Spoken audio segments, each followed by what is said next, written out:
do a quick shout out to our fantastic sponsors. They've been sponsoring this show for a long time. That isn't going to last forever because things move on and change, and the whole way that we're operating is changing. But at the moment, their support of this show is critical and fantastic, and we're really privileged to have them back what we're doing, and that is My Energy, British company that make amazing products that allow you to run your home in a much more sustainable and now, without question, much cheaper way. And it's a really critically important technology that needs to be universally adopted as soon as possible. Technologies that don't require us to drill and burn. That's the basic bottom line. Hello and welcome to another episode of the Fully Charged podcast. I'm very happy to be joined today in the fabulous Fully Charged studios, Imogen Pierce. Welcome, Imogen. Oh, thank you very much for having me. Quite a nice way to spend a Tuesday. It's not too bad, is it? There's worse things we could be doing. Yeah. So we're going to go through some. Well, you very cleverly forewarned some of our audience on the Twitter sphere. We're not going to talk about Twitter, that's for sure. Do not want to talk about This Twitter. is our only mention of Twitter. Only mention of Twitter, because you asked a question. So, because I haven't read your question, so I just saw a load of answers. Well, I panicked a little bit when we said, let's do a podcast. And I thought, what should we do a podcast on? Yeah. So I said on Twitter, at Bobby Lou and I are recording a podcast tomorrow. What would you like us to talk about? Speak now to avoid 60 minutes of waffle about the best farm shops in the Cotswolds.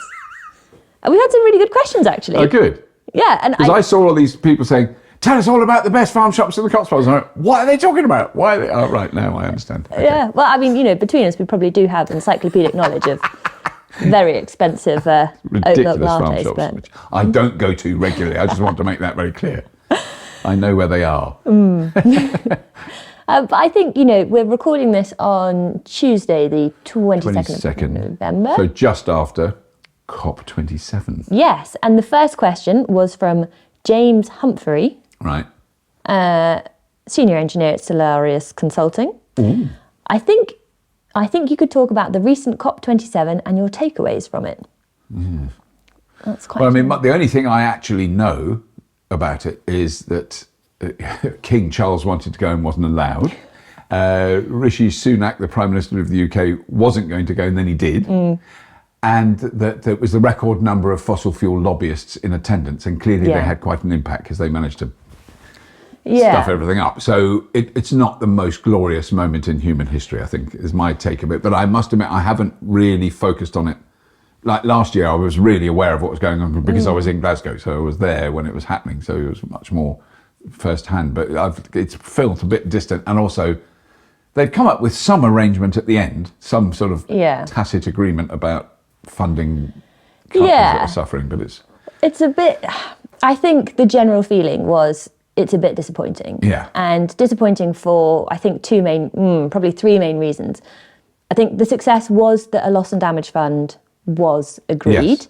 And that means that, high emitting countries, including ones which still technically count as developing countries but are very high emitters and have growing economies, contribute a loss and damage fund to countries that are most impacted by climate change. So, island states, countries that, are experiencing the worst of flooding, extreme weather, etc.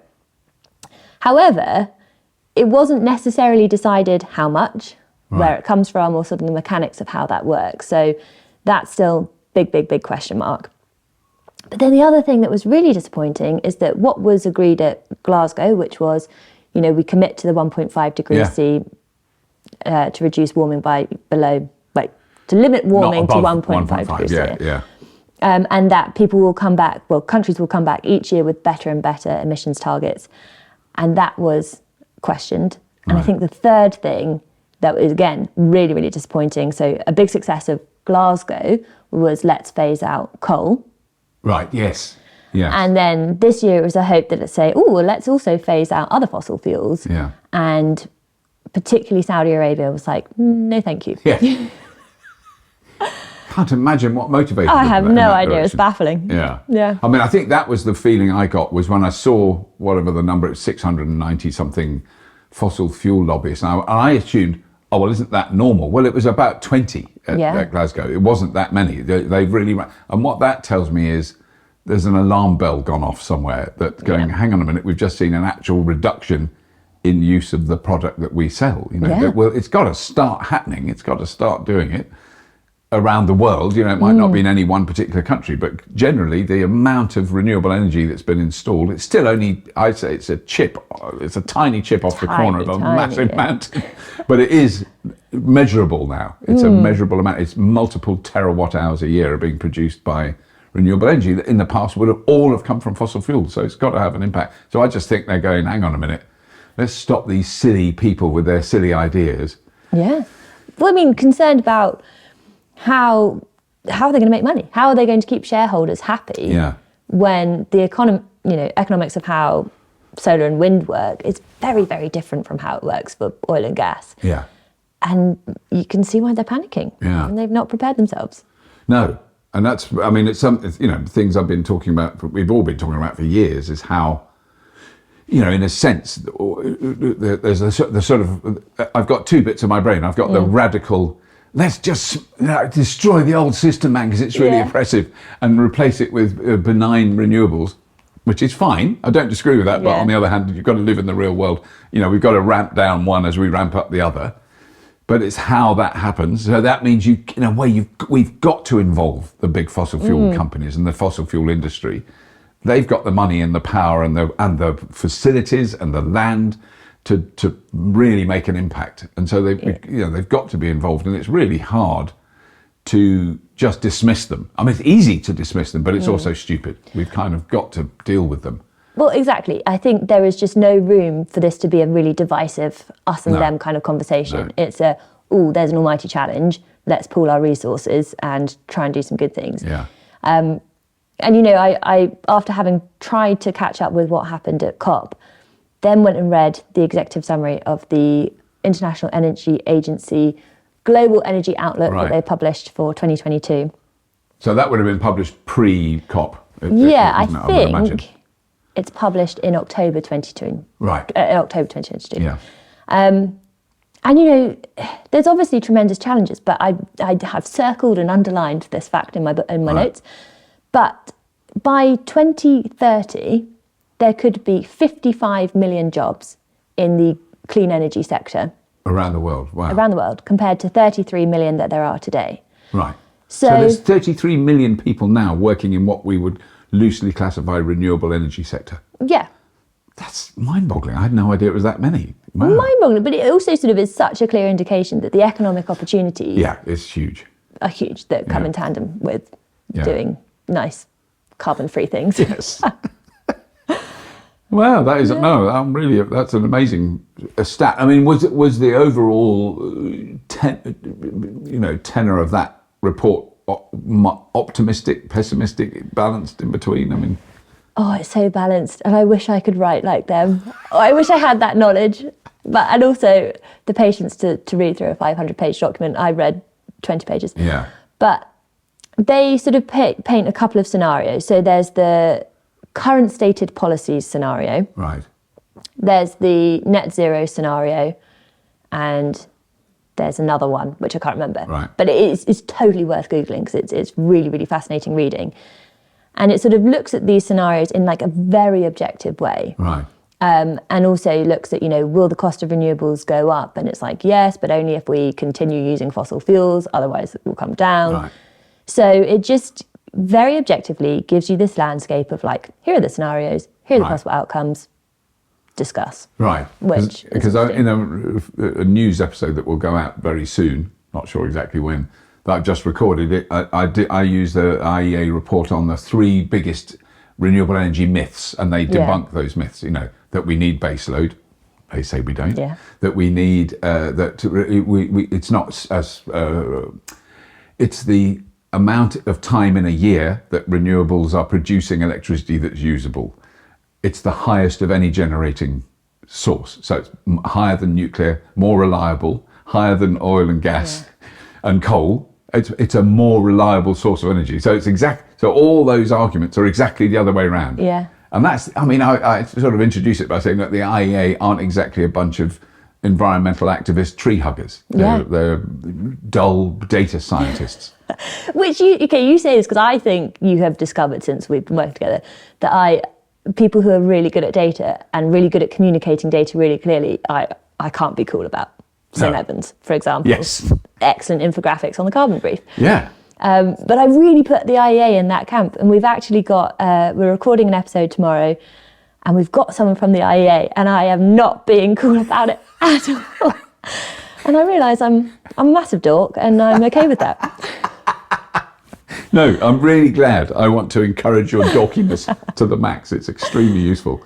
And it helps to be, you've got a much more analytical brain than I am, and I sort of get vague kind of overall concepts. It's really complicated. I think it's fair to say, even for you, and you're really well educated and clever, and I'm not, I find it absolutely overwhelming at times, but there is a sort of underlying kind of, tide that I feel, oh no, this is definitely heading in this direction. It is changing. And I mean, that's, I absolutely accept that's a hugely challenging and complicated thing for perfectly nice human beings who I've met who work in the fossil fuel industry, who aren't evil, dictators and want to kill everyone. They care about their kids and they know that there's a problem with the industry they work in. I think the people I've met, I'm sure there are some that think that everything we're saying on the Fully Charged show and people like us are utter idiots and deluded and elitist, space laser lizards. I don't know why people think I'm a lizard. For those listening, I was trying to do a very bad lizard impression. And I give you a 6 out of 10. But you know what? I know I've been evangelical about this in the past, but what I have found fascinating about the various companies that we've seen this year on the Fully Charged show, or people that we've interviewed, is that sometimes you come across people there and you look at their sort of, where they've worked previously, and it's probably something that could be related to oil and gas or combustion engine cars or whatever. Yeah. And you say, what prompted this shift to working in a clean energy, clean technology kind of business?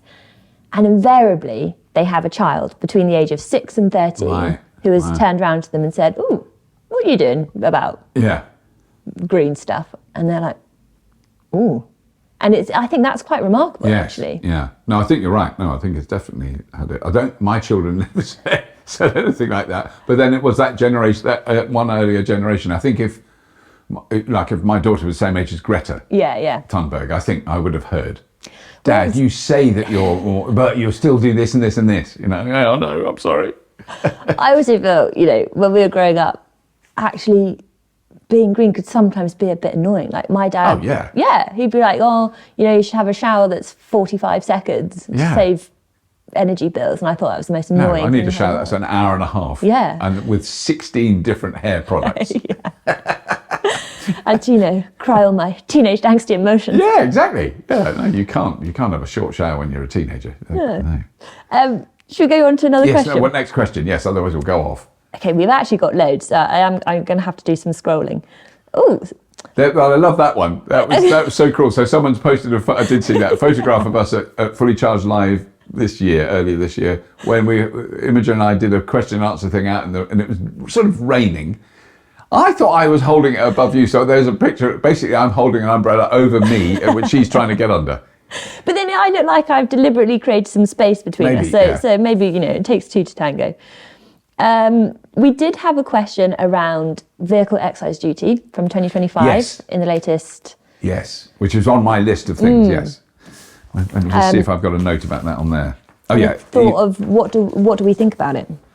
So, I mean, I just always want to explain those things to people outside the UK. So in the UK, we have a thing called VED, Vehicle Excise Duty, which is road tax, is how it's referred to. In the olden days, back when we had a nice Ford Popular with a combustion engine, you'd have a little round disc in your window so that a police officer could tell if your vehicle was taxed. And we don't do that anymore. But you pay an amount of money a year to maintain the roads and bridges and all that stuff. Very, very sensible. And since electric cars hit the market, you still have to tax them, so you have to register each year, but it costs nothing; it's zero. Yeah.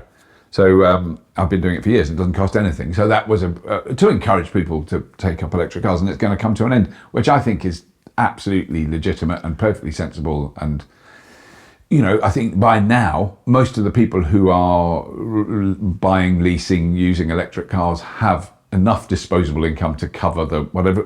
I'm not sure what it'll be. It's going to be quite. It's a couple of £100, I think. A couple of £100 a year. Yeah. Yeah. I think depending on the price of the car. Yeah. Yeah. So a Tesla is going to be about £355 a year. Which I think will make a difference. But when I think of all the people I know who've got Teslas, that £355 a year would not have stopped them getting a Tesla. Exactly. And I think that's it. People who are buying new cars or leasing new cars, it's maybe annoying, but it's not going to break the bank for those customers. I think what is annoying is that it retrospectively... It goes back to old cars. So like my Nissan Leaf will now have to have pay VD, and it's old car, and someone who's going to buy that second hand, which is how I started with cars, I didn't have, I mean, that's the whole thing about these cars are really expensive. Well, they're new. Yeah. New cars are expensive. I never bought a new car. I mean, it's crazy. It's only electric cars that have made me have to, get a new car. I would never have done it before. And I think that is a shame for the second-hand electric vehicle market, that could have, it helps lower the barrier of entry. Yeah. So I mean, you could say cars up to 2023 or something. Anything before that, you don't pay vehicle excise duty. I mean, I think even though, if it's a Tesla Model S and it's second-hand, whoever's buying that has still got a few quid.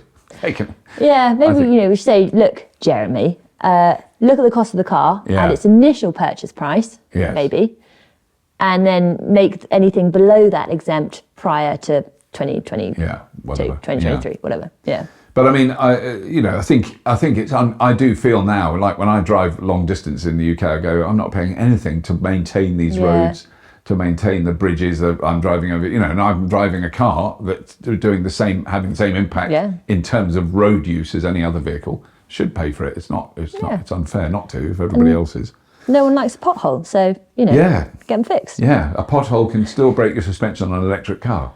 That's the important thing. Yeah. Well, I haven't done it yet, but I was giving you a sympathetic. Oh no, I'm so sorry to hear that. It hasn't happened. I do, but then I do notice there's some, particularly on roads around here, I'm following someone else, and they veer and veer and veer. And it looks like if you weren't used to this country, you'd think they're out of control. Yeah. They're just missing all the big potholes, and I'm following them exactly the same. And it's also how you can identify a local, because they almost instinctively... they know where all the I know where all the lumps are. No, that's yes. I mean, I do think it's going to upset people, and some people will be angry about it. But I think, in the grand scheme of things, it's a way that we fund the roads that we all use. Then in that case, everyone should pay for it. I totally agree. If you're using a car, that's only fair. Yeah. We had classic question on solid state batteries. When will they happen? Why are they good? I did do a little bit of work on this. So Honda seem to be the first company that are saying that their new Honda Type R car is going to have solid state batteries. It's going to be the first mass produced electric car with solid state batteries. They're saying that. I think there's some other people very close to doing it. What it is you all get this better. Let me do it. Let me try. So at the moment, the electrolyte in a rechargeable battery is a liquid. Generally speaking, it's a liquid. And what you're talking with a solid battery is that it becomes either ceramic or a polymer. Yeah. So it's a solid electrolyte. Yeah. So that's as far as I can go. So that's the difference between a current lithium-ion battery that we use now and a solid lithium. It's still a lithium-ion battery, but essentially, isn't it? But it just has a different electrolyte. How close am I? No, that's 100%. Oh my totally God. Correct. A++. But I still don't know how that works.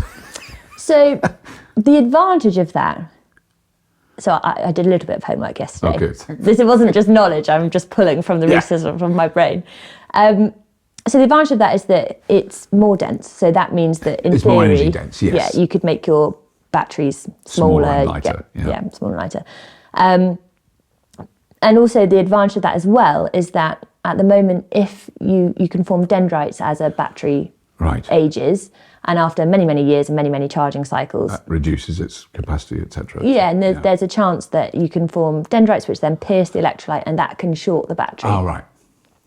And obviously, if you have solid state, that doesn't happen. Right. But the difficult thing is that you're then trying to get a better flow, or you need to have a flow through a material, which things flowing through a liquid is obviously easier than it is to flow through a solid. So it's like about the contacts. But then the other bit, which I hadn't really thought about, is that when you're dealing with the manufacture of a liquid, that just makes your manufacturing operations a little bit more complicated. Right. So if you can have more solid components, it's easier to make the battery. Yeah. Right. Yeah. So which could reduce the cost as well. Yeah. But then does an electron pass through, for instance, a ceramic sheet barrier? And if so, how? Because I was thought porcelain sounds a bit, it sounds solid. Well, it won't be the electron, because the electron goes in the external Oh circuit. yeah. But the charged ion. Yeah, the charged ion has to go through that. Which then that is completely the limit of my knowledge. And I will defer to Wikipedia. So anything I say from here on in will be what pure I'm reading. guesswork. Yeah. Okay. I think we've done as much as we can. I think we've done we've shown how incredibly scientifically literate we are. Well, I'm saying we very generously, how you are. Oh no! But I mean, the amount of times I've looked at that diagram, there's of how a battery works, and I go, yeah, I get that, all of it, but actually, to describe how that charged ion goes through, I don't know. Yeah. I understand dendrites. There's little fibbly, fingery things that grow. Well, on a related question, and I saw this question come up, and I was like, oh no, flow batteries. Yes. Which, for benefit of anyone listening who's not familiar, and by all means correct me because I know that this will probably be completely wrong, but basically it works similar to a fuel cell. Yeah. Similar operation to any kind of battery technology, in that you're creating a flow of electrons by separating electrons and going one direction and a charged ion flowing the other way. Yeah. But you can have two materials that pass through that kind of essentially a fuel cell, and the flow rate of each of those materials determines your sort of how much power you're energy generating. output. Yeah. Yeah. So I guess as a tenuous analogy, it's halfway between, or like, if you took a fuel cell, battery, hydroelectric dam, right, combine all those principles. It's somewhere in that region. Yeah. It's a fuel cell and a battery had a baby, and it's a flow battery. I mean, I've lived in a house in Australia that's powered by flow batteries. Oh, no way. So I've had first-hand experience of it, and the lights worked. Just saying. So it did the same as a Tesla Powerwall, but it was a flow battery. So this is at Simon Hackett's house in Adelaide, and they're big, and he's invested in a big flow battery company in Australia. And they are, what's the advantages of them is really easy to remember. They absolutely positively benefit from being drained to zero and charged to 100% as often as you can, which is completely the opposite to lithium-ion batteries. And they last, there's no question, their charge cycles are kind of limitless. And the more you empty it and fill it electronically, the cleaner and better operating the fuel cell is. It actually helps to completely discharge it, removes whatever may be sticking to the fuel cell. And I'm doing this in very lay terms now, but which is really interesting. And I mean, they're completely unsuitable for transport. Yes, they're brilliant for static storage because they're quite big, quite heavy, and they don't. I don't think you want to shake them. Don't think that helps. I mean, they're very solid things. And also the other great one is, if for whatever chance something in the battery area caught fire, once the fire has melted through the plastic containers with the fluid, it's a fire retardant. It would naturally put out a fire. I mean, they are so safe from a fire point of view. So even if you set fire to one and threw a load of sticks and wood and petrol on it, it would put that fire out because the liquid is a fire retardant. I just did not know that. And no, that's one of my only facts that I'm very proud of. Well, I think whoever sent in that question, you're right. We probably do need to talk. Well, I definitely need to do a bit more research on it. Yeah. Well, I'm hopefully going to go and see, when I'm in Australia, going to go and see Red Flow, and I think they've now got a new name, which is a flow battery company based in Brisbane. So I've been to them before, and they are amazing. The scientists behind it, you'd love them. They're slightly bonkers, but really lovely, and it'd be great to get, and they've got demonstrations there, and I have covered it on the show through Simon, through my contact with Simon. But well, we should have said to whoever put that question, do you know what, we're going to do an episode on that. Yeah, we should do. Well, we should. I should reply with a link. So there is some I've done a program about a show, but it was a big 5-6 years ago about flow batteries. Yeah. No, I think they're great. One of the roles they have in Australia is remote cell towers. So they used to have a real problem with remote cell towers is getting power to them. So you do need power to them. So now they just shove them wherever they need them, and they put a couple of flow batteries in a box, about 5 solar panels. Solar panels charge the flow batteries. Flow batteries produce the power all the time, 24 hours a day. So your cell towers work. So the cell tower doesn't use like gigawatts, but they scale it just enough so that it's 100% reliable. And those batteries need attention like once a year, or if that. Yeah. And last for decades, so it's quite a good solution for that. Well, based on what you've been saying, it feels like, because I'm not aware of any, and arguably I haven't really looked it up, but of any sort of big projects on flow batteries in the UK. Oxford. Cowley. Oxford. Oh no, we Cowley. should go. Yeah, they've got a big. So they're the big battery. Yes. The grid battery Yeah. is half. No, I think it's about a third flow batteries and 2/3 lithium ion. For the supercharge hub there. Yeah, well, and for the but it's a grid balancing for the whole of that side of Oxford. I can't remember how many megawatt hours it is. It's chunky. I It's a have big looked thing. this up. I did know. Well, that's another one that we will go immediately to Yeah, we're going to go Wikipedia. and sort that out. Right, other questions. Let me see. Okay. Actually, I think this is worth talking about. Had a question saying, you're a huge advocate for electric cars and clean energy that promote huge reductions in outdoor air pollution. But what about the very action of manufacturing car batteries or how the raw material is mined from the earth?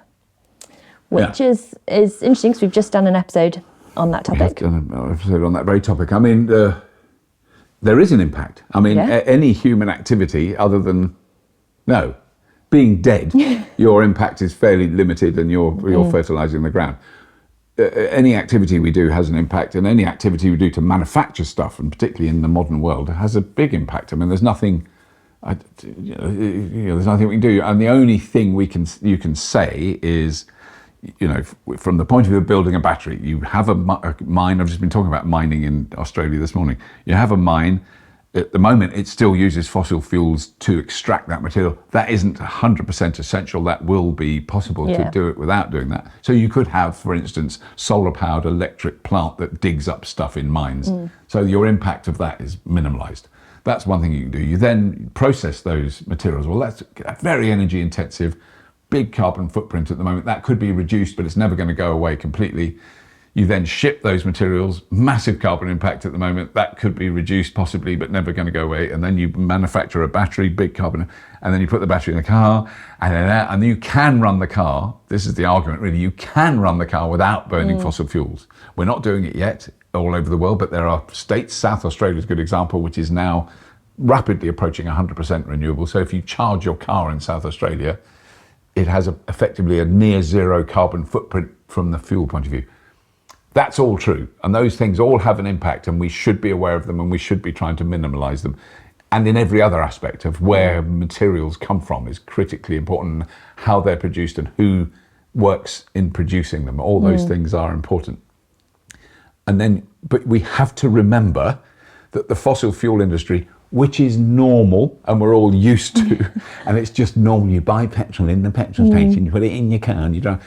The impact that has, so it's a very similar thing. You've got to drill really, really deep. That uses huge amounts of energy. You've then got to pump fluids now, because we used up all the oil wells that squirted out the ground automatically.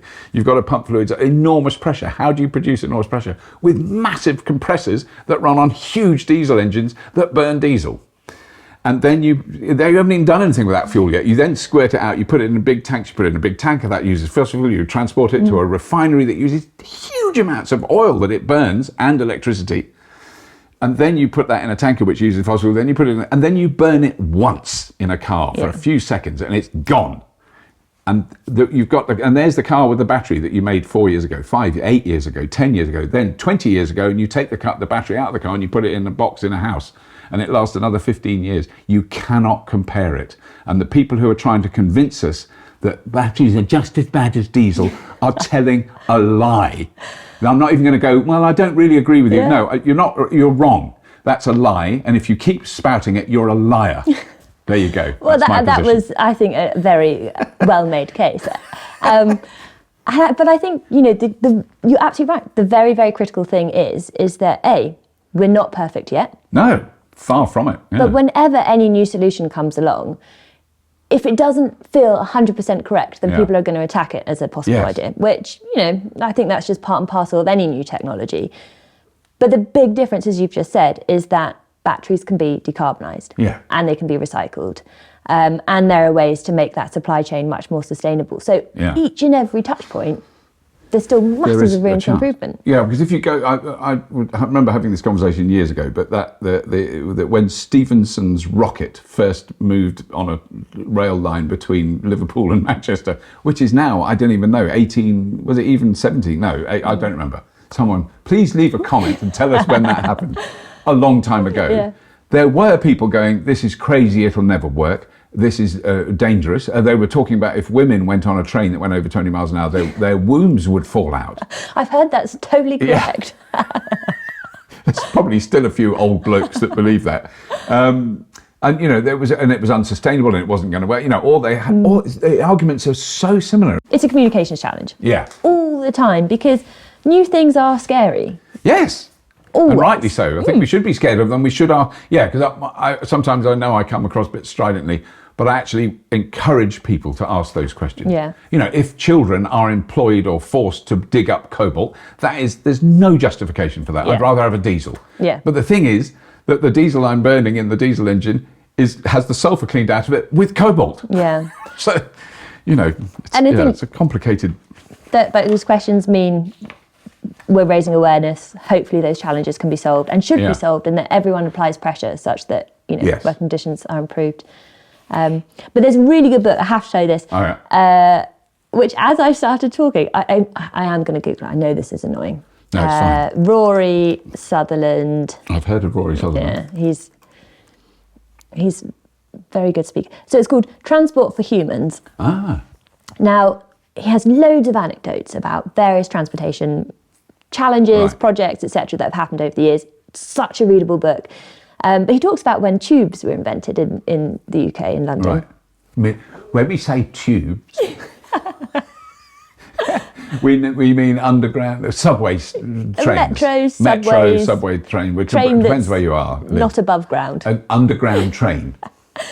But, and I was thinking, imagine that you were in the 1800s and that was happening. You'd be like, wow, this is the future.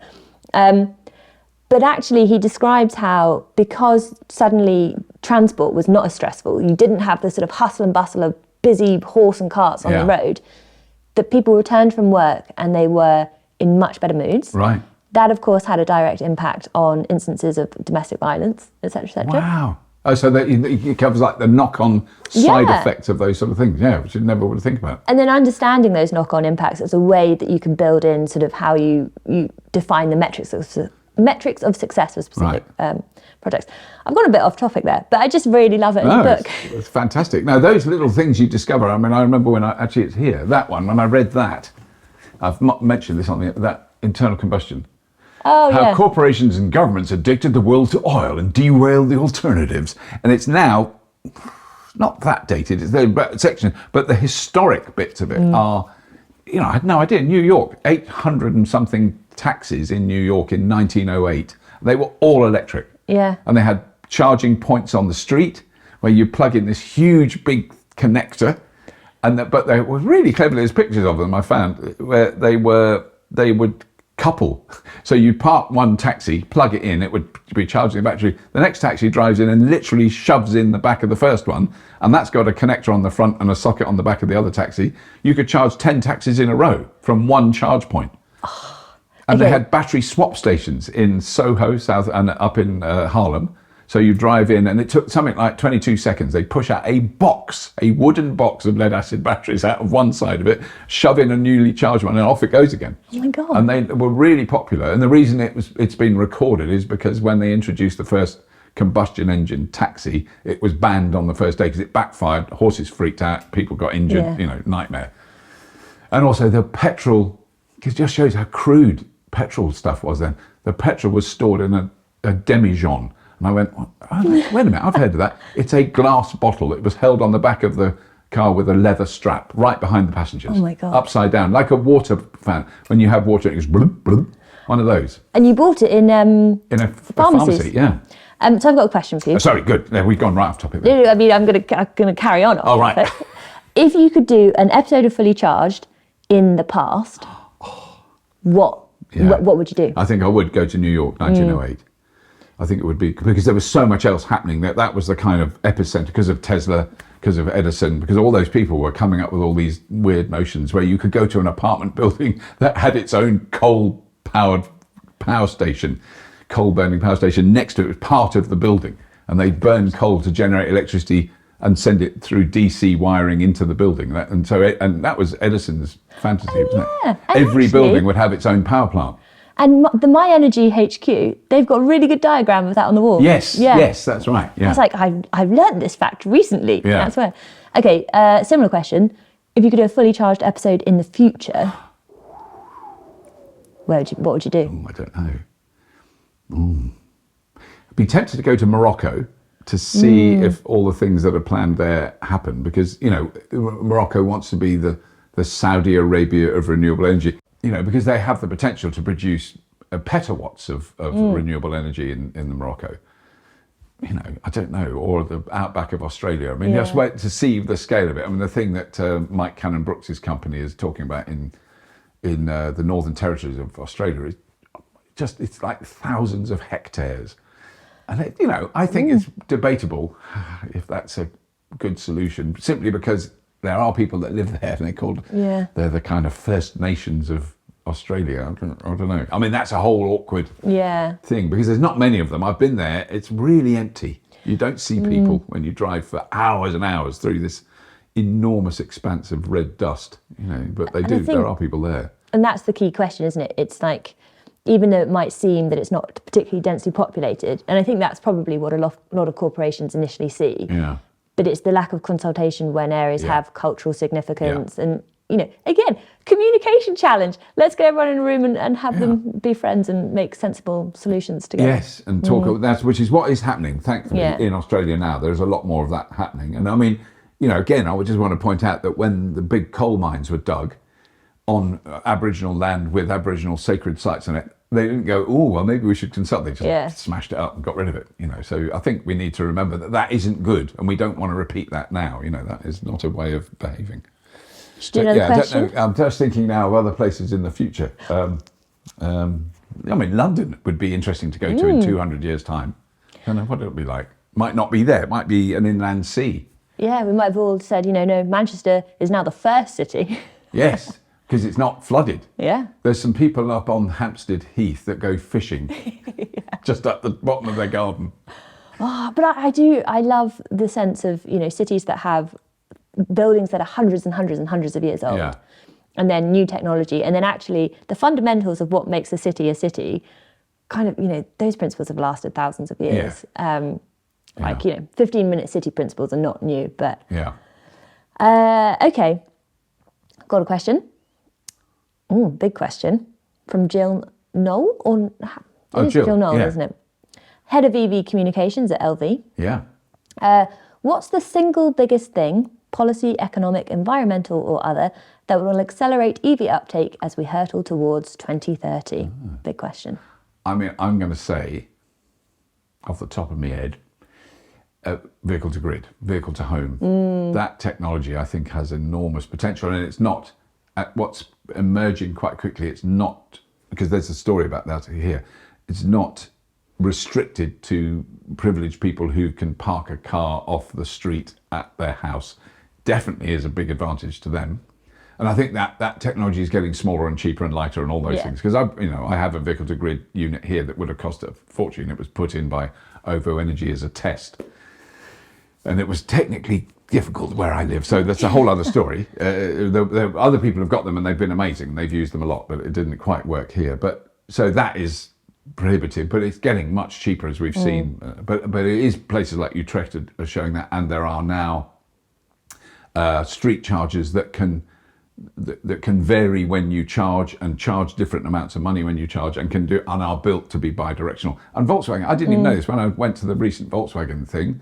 All Volkswagens being built now are bi-directional capable on Type 2 connectors, so not on high speed, because you don't need high speed. You need 5 kilowatts. You know, as trickly as you trickly need a possible. bit of trickliness. Yeah. And I just think that once we reach sort of millions of electric cars, the impact of vehicle to grid is going to have the biggest thing that we've never thought of. We didn't know, you know, we could never do anything remotely like it before. We could all sit there with a petrol car running outside your house and a wire, you know, with a generator running your lights. But I mean, you know, that's not going to happen. This is a totally different use for a vehicle.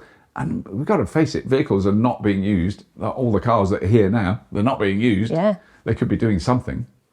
And I think that whole, like, the smart grid, smart infrastructure, the way that you can gamify the grid, your home energy, that's going to be cool. And that there's would be so my many stories future. of that, isn't there? Because there's another one that is, where is that one?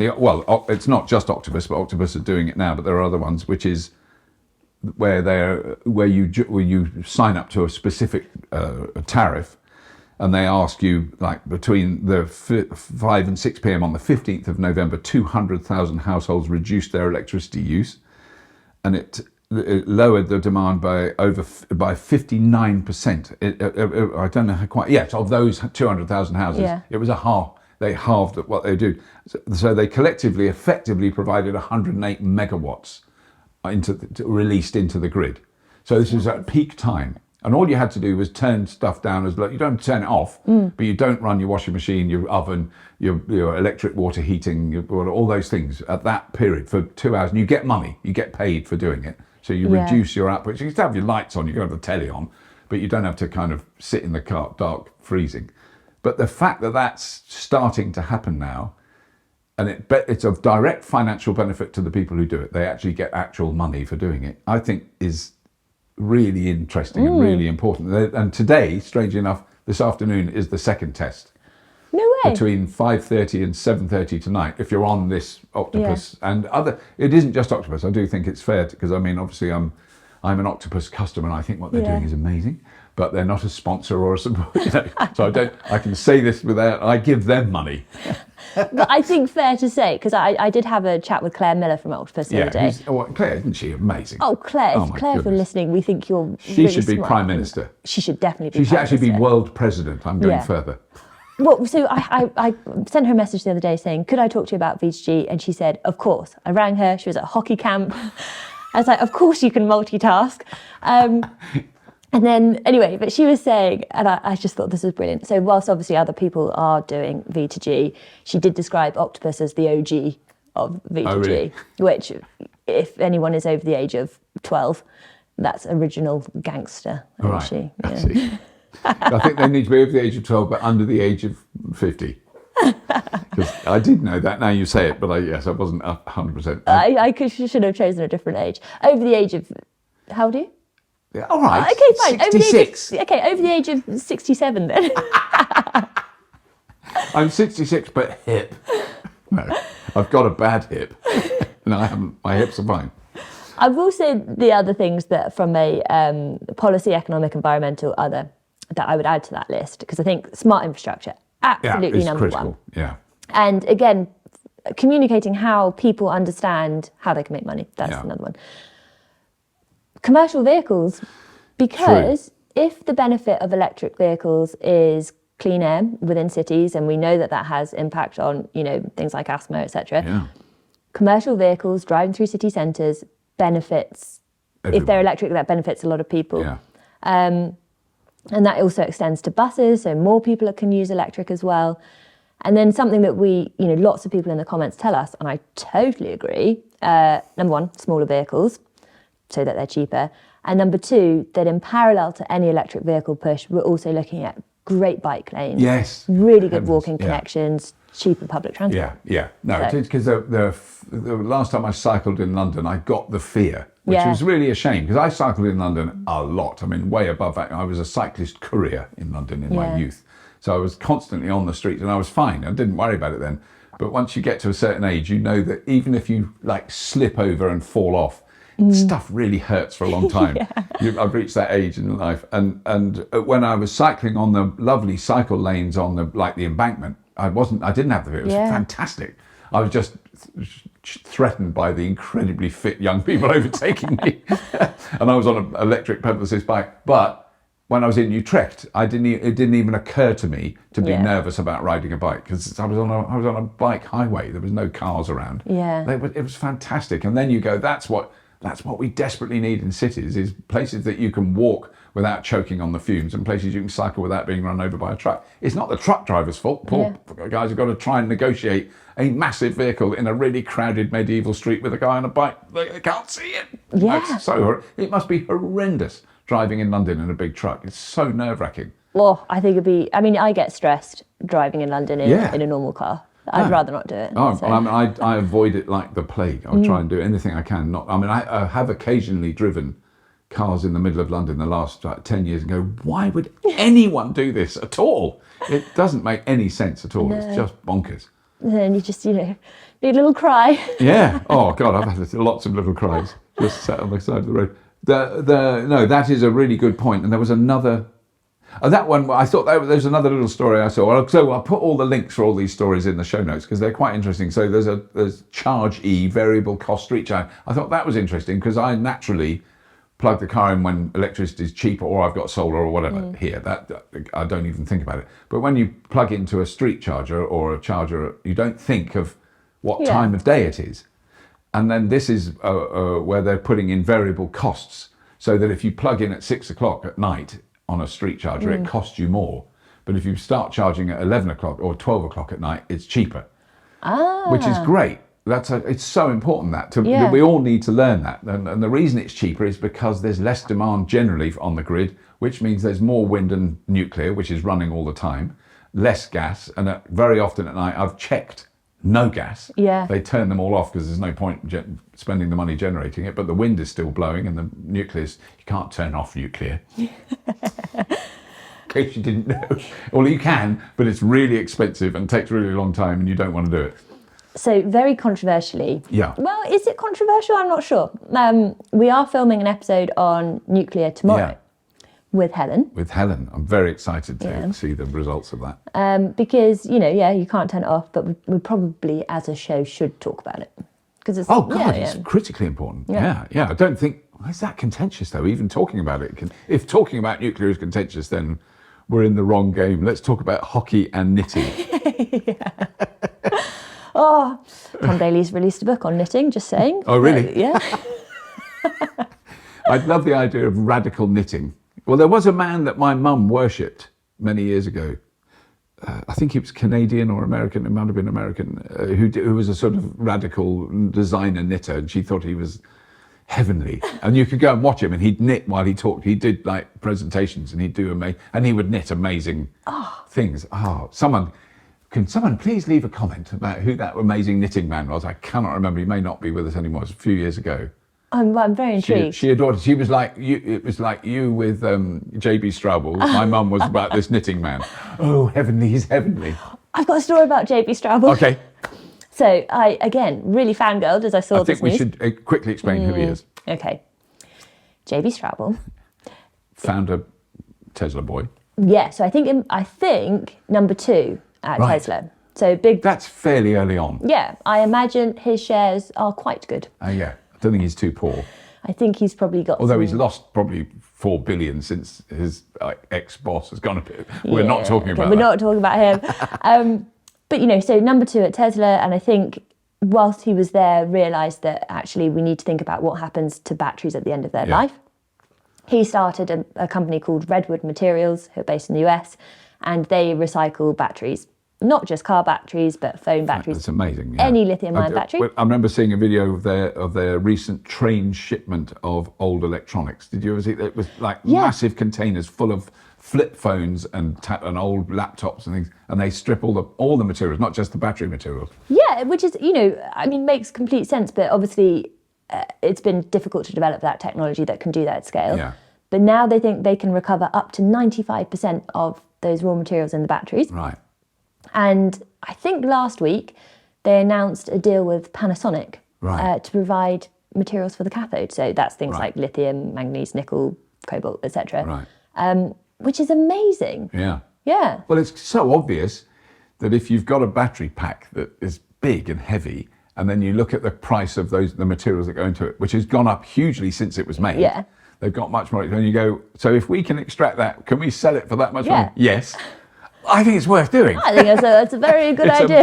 It's got, in a sense, nothing to do with environment, nothing to do with global warming, nothing to do with anything. It's got a lot to do with money. Yeah. And I think that's why we're seeing a lot of that happening. There's other companies developing around the world. And it's one of those kind of perpetual cycle things of the more electric vehicles are on the road, the more there are to recycle, the more materials that we don't have to dig up, et cetera, et cetera. So, I'm long-term just now good. checking, because I'm having so much fun, but we're actually coming up to an hour. I can't believe we've done an hour. That's ridiculous. Have you got any other very critically important? I've got one thing here. Oh, yeah. This is quite interesting. So this is from currentnews.co.uk, who do like grid information and stuff like that. Proper clever stuff. I'm just going to read this bit out. Oh God, this is extraordinary. New analysis from the Energy and Climate Intelligence Unit. Didn't know the EC. Hi, I'm from the ECIU. Has shown that wind, hydro, and solar has generated 13 terawatt hours since the beginning of October, saving 27 terawatt hours of gas that would otherwise have been required. Wow. So the fact that I think that's what's interesting, because yes, there are days, and there was, I think it was yesterday afternoon, we were 56% of our electricity was coming from gas. So a lot of it. And then the rest was nuclear and wind. Yeah. And imports but imports have stopped. It always used to be a big chunk import from France. They can't sell us electricity because all their nuclear power plants are offline. That's a whole other story. But the fact that over that period, we're displacing gas in a sense, we're going back to the first question about, the gas, we've used 27 terawatt hours, a lot less gas. So what does that mean? That means we haven't bought that gas. We haven't paid for that gas. That means the gas company that supplies that gas hasn't sold 27 terawatt hours worth of gas to us in this country. That money hasn't left our economy as well. I think that's another important thing to think about in the big picture. Well, I mean, and terawatt hours, these are numbers that are so colossal. Completely inconceivable. Yeah. Like they lose all meaning. They're so enormous. I've just about got my head around a watt hour and a kilowatt hour. I have to draw the zeros and then cross them off. Yeah. Or I put it in a calculator. How many kilowatt hours are there in a megawatt hour? Oh, it's not that hard. But I mean, I did have, I still have to check and then, move the decimal place. Yeah. But terawatt hours are chunky. And then really petawatt chunky. hours is what the globe uses. Yeah. But there's that thing. In a couple of days, the Earth is hit by more petawatt hours of solar energy than we use in a year, in 2 days. So, I mean, obviously you're never going to, but if you could coat the entire globe with solar panels, you'd only need them there for 2 days a year. Like, oh, God, problem solved. We fixed all the world's challenges. Yeah. I've got another positive story to tell you. That's good. And I mean, I want to end on a positive story. Perhaps it's only interesting to me because I have a deep affection for Coventry, which gets a bit of a bad name. It's doing a lot of exciting things, Coventry. It is. And so for those outside of the UK, Coventry has a bit of a bad reputation. Because it's quite ugly. Well, it was a bit flattened in 1942, I think it was. Yeah, there's quite... As in, totally flattened. Yeah. So, I mean, it was rebuilt in the 50s and yeah. There's one or two architectural gems in Coventry. Yeah, and the cathedral has a certain charm. Definitely. It's very modern. Yeah. But generally speaking, it's like, oh my God, what do they do? Well, if you really like a concrete ring road, it is the place. It's a fabulous ring road. Fabulous ring. Actually, very stressful ring road. But if you're local, you get it. So Coventry, not a brilliant reputation, but from a transportation point of view, do some really, really fabulous things. They have some really great ambitions. And today, or at least on the 21st of November, they've taken 80 vehicles. Oh no, sorry, they've taken 50 of 130 all-electric double-decker buses. And they'll go in service in 2023. So, and they've already got electric buses. They're already using some because they were one of the earliest cities to adopt electric buses. Yeah, which is brilliant, isn't it? Yeah. Because when you see them, I mean, I've seen them in London, and you go, "That's a proper old." It looks like old school red double-decker bus, classic. You can get a model one in the tourist shop. Yeah. And you go, "That's a taxi. That's electric, and that's a bus. That's electric. That bus." And I've been on them. The worrying thing about the electric buses, if the driver's a little bit keen, is you get on a bus and you're standing up, and then he accelerates. The acceleration is I went nearly flying down the back of the bus because it was, and he just floored it. You know, they do shift. That instant torque. Yeah, but so lovely. The amount of hours I've spent on buses in London when you're stuck in traffic and you're hearing diesel engine, and you stop in that and there's nothing going on. I mean, it's an infinitely more peaceful experience for cyclists behind them. Much nicer. On the bus, it's just less intense. So, well done, Coventry. But well done, Coventry. No, hats off to Coventry. No, it's very good. Because they've got some other. We should go back there. There's all this list of things we should do. They've got some really interesting housing developments with the council are involved in zero emission, zero energy, high, passive house, blah, blah, blah, all those lists of things that we should be all doing with all new houses. I'm just going to say this, I went to Bicester on Saturday to a memorial of a lovely man that features in early episodes of Fully Charged. He passed away very sadly, too young, and it's all very sad. And it was lovely to meet his family, who I hadn't met before. But when I drove around Bicester, huge amount. This is a small town in Oxfordshire. Was a small market town. It's expanded a lot. A huge amount of new buildings, and all I saw was tiled roofs and gas boiler flue outlets. And they've all been built in the last 5 years. Yeah. And there's not one or two. There's hundreds of them. And it's such a golden opportunity. And I just want to go up to the Bicester Council and just be quite rude, because you could have done something about this and pressured those poxy builders who would still build houses out of, built in 1970s standards, which is what they're doing. For pity's sake, now this should all have changed. Sorry, there's always have a rant. No, but I think to bring it completely full circle back to COP27, I think that is the biggest challenge, is that getting people to stop prioritising a quick profit and low costs to generate projects or to complete projects, and start to prioritise future people that will benefit. Yeah. That's a mindset shift which is going to take a long time to get people around to. Yeah. It'd be like, why are you going to do double glazing in your property if you're about to move out and you're not going to get any financial return on it? Yes. You wouldn't do it. And yet, for the person who moves into your house... Makes a huge difference. Yeah. And that's the issue that we have with things like why building companies don't put solar panels on the roof, and why countries don't want to protect future generations. Yeah. But the thing with new builds now is, literally in square metre terms, it is cheaper to put a solar panel on a roof than a tile. Oh my God. It costs less. Oh my God. It costs less, and they still aren't doing it because they're in hock to the gas company. You've got to put a gas boiler in. The people love a gas boiler. No, they don't. They don't want a gas boiler. Shut up. We've seen it in the buildings we went to see in Swansea, outside Cardiff, sorry. The people love those houses because they're really warm, they're really cheap to live in, and they're really nice. And they're. I think we should get 2 different building companies on the podcast. Oh, we do need to. Yeah. I might need to be tied down to the chair, because I'm just going to reveal this because I think I've blown this job. I got booked to do award ceremonies for the building industry, and it was great. And these are after dinner big award thing. You wear a black tie and all that stuff, and the amazing projects that were winning prizes, really cool stuff. But at the end, I had a bit of a rant about the amount of houses I've been seeing being built without any of that, and they need to wake up. And I was a little bit rude about the building industry in general, not any individuals. Yeah. And I had another one booked for later in the year, and that got cancelled. So I think I upset someone. But anyway, it's my they're very fault. welcome on the podcast anytime. Yes, any building company that wants to come on and discuss why you're still installing gas boilers in 2022, we'd love to hear from you. Actually, we would. I would love to hear what I think it'd be great. the reasoning and excuses are, but you might get your head done in. No, I don't mean that in a physical, violent way. I mean in a verbal way. We started this podcast saying, wouldn't it be nice if we had lovely, constructive conversations? That's what we'd be aiming for. That's what we would be aiming for, a lovely, constructive, but quite determined conversation. Yeah. That you're wrong and we're right. No punching, but, no, absolutely no punching. Fierce debate. We have done the longest podcast in the history of poddage. No, not really, but it's been quite long. Please do look at all the links in the show notes, because there will be some. I've got a collection. You've got some. I've got some. And thank you for asking questions on Twitter. That was very kind of you. We haven't mentioned any farm shops in Gloucestershire. No. I don't think we should. They don't need the publicity. They don't. No. But if you come to Gloucestershire on holiday, there are numerous delightful, incredibly expensive farm shops and some reasonable ones. There's one at Hales Fruit Farm down the road from me. Lovely, proper old school farm shop.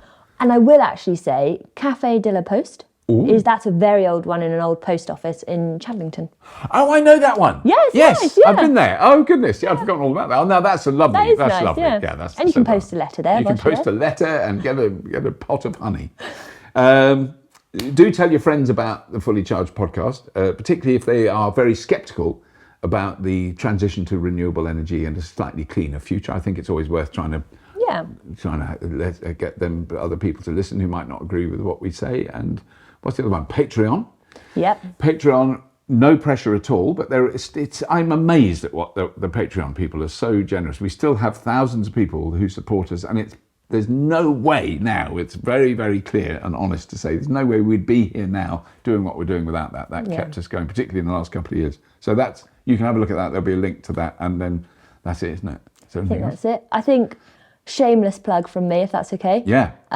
Watch battery episode. Yes. Battery supply chain. A hydrogen episode, which will be out by that time. Absolutely, by the time this goes out. And then look forward to nuclear, which will be going out shortly after this goes out. Yes. Very good. Very good. And there's lots of other exciting. The Elliot. I've just seen Elliot's review of a very amusing car. Lovely Elliot in China, who you may have noticed has actually less hair than me, but he drives an open top car. So we teased him, it was cruel, to try it with a wig to see if the wig stays on, and you've got to watch that. That is very funny. And Jack is today doing a very cool car in Italy. Yes. We won't talk about that, but that's coming up soon. So there's lots of very cool episodes coming your way very soon. So stay tuned. And as always, if you have been, thank you for listening. And watching. Yes. Boom, in one.